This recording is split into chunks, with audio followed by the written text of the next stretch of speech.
Recorded at GCSAA 2025 in San Diego, California.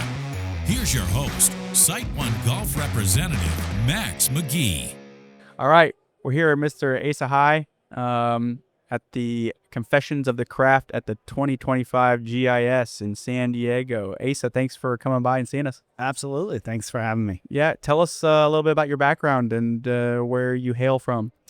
Yeah, so originally from Florida, but currently am taking care of Frederica Golf Club on St. Simon's Island, Georgia. Okay, what part of Georgia is St. Simon? So the Golden Isles, it's about 29 miles north of the state line, at the Florida-Georgia state line, and so it's a great barrier island. Excellent. All right, that's some prized property there, I'm sure. Beautiful area. I can imagine. So you said you're originally from Florida. Yep. Yeah, All right. I grew up in Bradenton, Florida. Oh, Went to the nice. University of Florida, got my degree in turfgrass science for my master's, and then was fortunate enough to get offered an internship at Augusta National and spent 8 years in Augusta, Georgia, and then snuck back to Florida for a little while, worked at a course in Ocala, and then ultimately 6 years ago made the move to St. Simon's and haven't looked back.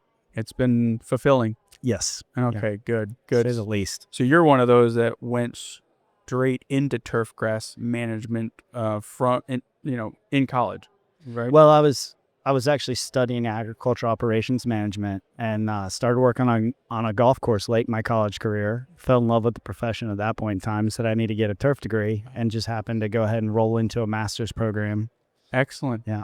Yeah, some of the folks we've spoken with are in another industry and then see the light on this side of the business and maybe make a little U-turn, come be a grass grower. That's right. I think we cross lines, golf to the T&O division, and then back and forth. Absolutely. Yeah, it's interesting the ways people come about it and find themselves on in this business. So that's cool. As a superintendent, in any role as a manager, people face challenges. Is there certain pressures or challenges that you face on a day-to-day basis in your role? The weather's always an issue in this business. We have a very demanding clientele, great people, but we have 15 tour professionals that play and practice out of Frederica. So we've got some big names who know great conditions and they expect the very best. So sure. Yeah. You said it that this is becoming a common theme is weather. People need to understand that I think superintendents base the majority of their decisions about what weather has been or what it's going to be. Yep. Historical trends obviously play a huge role, and then you're always forecasting and hoping that the forecasters have it right so that you can make, timely decisions on applications, on staffing, golf, all that. So it all plays into it. Is yours a single 18 or is it? Yeah. Okay. Single 18. We've got a great 11-acre practice facility. Wow. So it's a world-class practice facility. It's absolutely fantastic. Cool. That's the draw for a lot of the tour professions. And it's coastal. Coastal. All right. Yeah. So not too far from the beach. Okay. And that probably, it's probably good and bad being on the coast. A little insulated from cold, but are there some, concerns or issues you face being a coastal type of setting? No, overall, you've always got to be extra aware of your water quality. Salt water and turf don't typically mix. But overall, sometimes, from a cold weather standpoint, having the Atlantic on one side and the Intercoastal on the other side of the property, that kind of tempers some of the colder temperatures. This year was a little rare. We actually got ice and about an inch of snow. Whoa, okay, so that did get you. Yeah, we got that. So that was an interesting challenge that probably only comes around every 40 or so years. I think the last time St. Simon's had snow was 1989. Wow. Wow, that's you'll remember that one. Oh yeah. What turf type? I'm sorry, I didn't. So I have typical greens, typical tees, and then we're TIF Sport on our fairways. Big, expansive greens, big, expansive fairways. Okay. And, everything's big at Frederica. When was Frederica built? Frederica was built in the early 2000s. Okay. Yeah. All right. So relatively young property. Yeah, relatively. And that's the grass they started with? That is the grass they started with. Neat. That's right. Neat. The TIF Eagle on the tees is probably the biggest comment we get. It's Yeah. It's quite a wow factor. Okay. Super tight turf. I mean, some people come in and say, man, your greens or your tees look like our greens. What height do you keep the tees? We're usually just shy of 200 on the Wow. bench setting. Wow. Okay. And it likes that. It does. Okay. Yeah, Tiff Eagle's a pretty happy grass at that high. I bet. Kind of farm height, you know, or Yeah, not. That's right. Not so- quite farm height, but yeah, it's it honestly those tees perform so well. They thrive. Yeah. Cool. So take away that mowing stress that we put on other parts of the property and Yeah. Why not put the right turf? right turf in the right People want it place. low. Absolutely. Okay. Yeah. Interesting concept, huh? All right. Is, with pressures and challenges that you might face, is there a tool or technology that you'd say you couldn't live without on a day-to-day basis? Oh man, there's so many great technologies out there, this day and age. Certainly equipment plays a big aspect, but really it's the human resource side of things. It's the people, right? Great memberships make great clubs, great employees make great clubs. And so I couldn't do it without my key staff, and we've got a great group down there. Well said. Yeah, enjoy it. So In this day and age with technology where it is, it's refreshing to hear that the most important thing on your team is still the people. that's right. Okay. That's right. Good. So, Good. I like hearing that. You already mentioned expectations are not low at your place. That's right. And are up there. Since your beginnings in the turf world, what do you know about the level of expectations as a whole, as an industry? Has it, grown exponentially? Or? I think, with the technology, with the tools that are out there, and just with the overall demand for golf, right? Expectations continue to go up. I was reading a stat about what some of the majors were rolling back in the 80s and talking 7 to 9 on the stem meter. And here we are, we've well exceeded that, almost doubled it in some cases in certain locations. So, the expectations are never going to go backwards. They're going to keep pushing forward and, Yeah. And thank goodness the technology has allowed you guys to keep up with those expectations. keep up and be successful. Because I don't think they were using the same type of mowers back then. That's right. And could achieve those speeds and heights of cut with what they were dealing with then. That's right.